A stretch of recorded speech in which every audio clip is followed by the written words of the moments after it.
You know, it is a serious topic, car safety and not driving distracted, which is why it's kind of sweeping the nation in new laws and, different types of media discussing it, including here. But it's not just driving that is always not safe or unsafe. Scot Appert joins us, who's inspected and really provides consulting services for homes and commercial spaces, and has a company called BioHealthy Homes. Well, first, welcome, Scot. How are you today? Thank you. Very good, thanks. Yeah, did you, so you don't text and drive, do you? Not anymore. Not anymore. Your way to the studio was the very last time. That's right. Scot, so tell us a little bit about BioHealthy Homes and what you do. BioHealthy Homes, I've been a builder for about 25 years, so we're a healthy building company, as well as a consulting company, and I also do healthy home assessments. So I go into homes just to assess the health of the home, what it could be affecting the people that live there or workspace, and also do consulting on new builds and remodeling. So a healthy home assessment. Yes. Now, this is actually not how healthy the structure of the house is, not like an inspector goes in and says your foundation is unhealthy. This is really the livability for as a human in your home, right? Exactly, yeah. So what are some of those things that you look for in a healthy home assessment?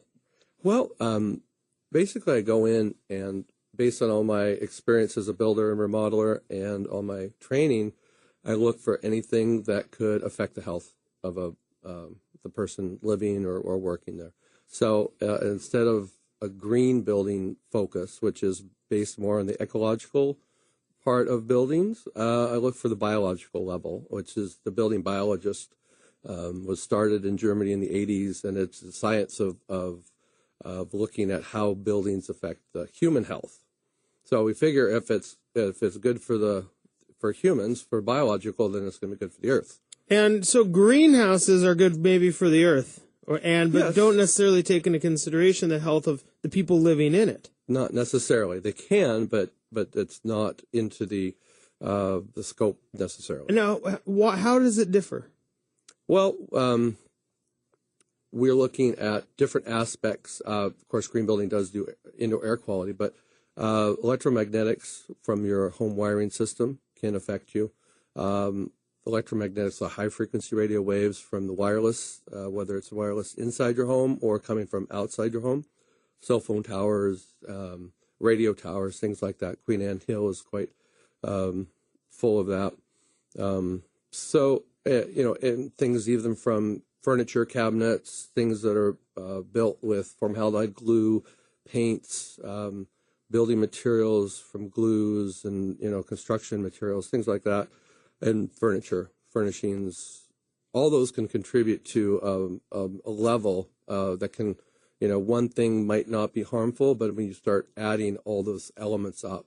And of course, our children and elderly people are most susceptible. And so so you talk about, the furniture or I guess the carpet, these different things that are in your house. And basically what I think you're saying is they contain contaminants. Yes. It's a lot of the building blocks of certain products, carpet is a good one, are chemically based. Fragrances, a lot of them are petrochemically based. So when you add Snuggle to, carpet to everything. Your Glade air freshener? Yeah, everything under the sun, if you just keep adding and adding and adding. And the way building is nowadays with the, for energy efficiency, we're sealing buildings up so well and relying on mechanical ventilation, which works, but doesn't always work. And just relying on mechanical ventilation, cannot, the toxins can overload the home. And so what are some of these toxins, I guess, that get stuck in the house? Is there a list of things? Can you scare some people out there? Well, asbestos, lead, volatile organic compounds, which just basically it's a whole list of things from paint and the items already listed, mold. Those are the big ones. You had talked about healthy sleep systems too. That's when you're sitting. Most people are probably in their house the longest period of time, And this is when, I guess, if the contaminants are floating around, and this is, I guess, before I say it to scare people, but I mean, not every house has all of these things floating around. There are healthy homes. Yes. But when you're in your house, sleeping is probably one of the times that people are in their home the longest. Yeah. What is a healthy sleep system? Well, sleep is where your body needs to rest and to rejuvenate. And, your body is designed to use that time to like reset itself, almost reboot, and so if you have a sleeping area that is full of electromagnetics or high frequency radio waves or mold or volatile organic compounds, things like that affect your health, then your body is always on alert. It's always on guard, and it can't rest. It can't. So subconsciously, I mean, you might be sleeping. Oh, for sure, yeah. And one of the things we do is inspecting the sleeping areas. We test. It's called body voltage, and it's just how much your body is charged from electricity around your bed. So from the wiring system of your house. Finally, a reason to throw away your alarm clock. Yeah, well, it's amazing what we can find, how to use meters, so it's not just subjective things that actually come in with meters it's a science-based assessment to read these things, and it's amazing what you find in some of the nicest, homes. It just, and things that directly affect health. And so when, you go through these things, there's all these different issues, right? I mean, there's, as you pointed out, whether it's mold or voltage, lead, bad water, moisture. Mm-hmm. What kind of illnesses or problems do these really cause? Because if they didn't cause anything, it wouldn't be a problem. But what do you see as the issues? What are the symptoms, I suppose, of having an unhealthy biological home?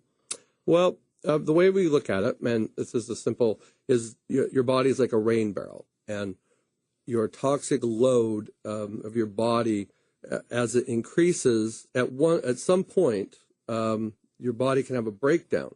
So the more toxins you put into your body, you basically, at some point, not everybody does, but there's a lot of people, and I think it's more and more prevalent because of the increase in chemicals, the increase in the wireless, the increase in a lot of different elements, that basically your body can break down on some level. So allergies, sleeplessness, headaches, brain fog, and, can lead into, whenever your immune system breaks down on some level, then you're more susceptible to other things, whether it's cold flu, whether it's disease, whether it's, I'm not saying A equals B as far as this is going to cause a disease, but if your body's fighting off all these other elements, then it weakens maybe the entry path to something that you do notice. Yeah, well, it does weaken your immune system. Mm-hmm, mm-hmm.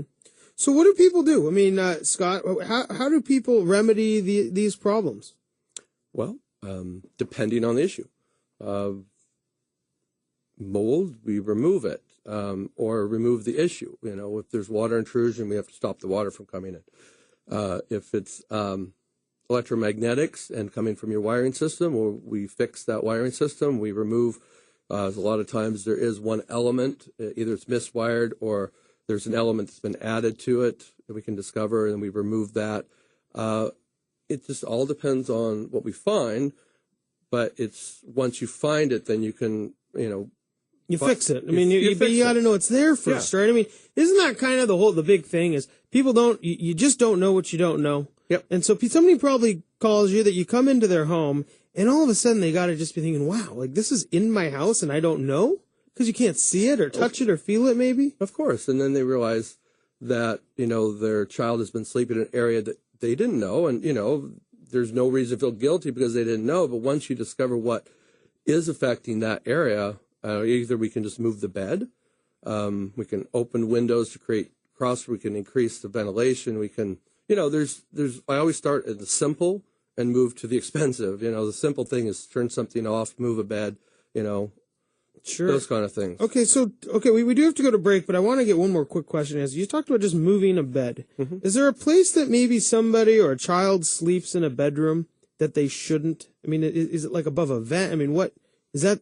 Well, yes, near an electrical panel, behind, say if a fridge is on the other side in in the kitchen, you don't want the bed on near the fridge through the wall because magnetic fields will go through walls. So anywhere associated with a high current draw, electrical current draw, those are a pretty quick list, you know. I mean, because that's big. You know, people always want to take care of their kids, I think, as much as anything. Yeah.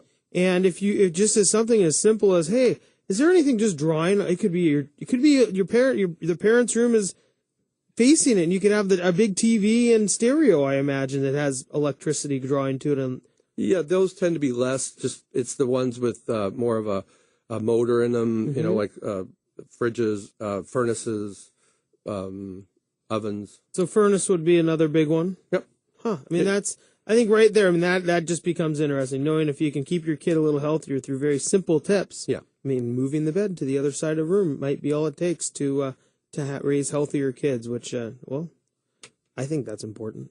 Scott, thanks so much for joining us. We do have to go to break. Again, that's Scot Appert with BioHealthy Homes. And, you know, there's really no way without the proper tools that you can go in and do this yourself. Correct. It's just another place you can find an expert that maybe helps you not get sick as opposed to going to the doctor for pills once you already are. Here's a way you can actually stay healthy from the beginning.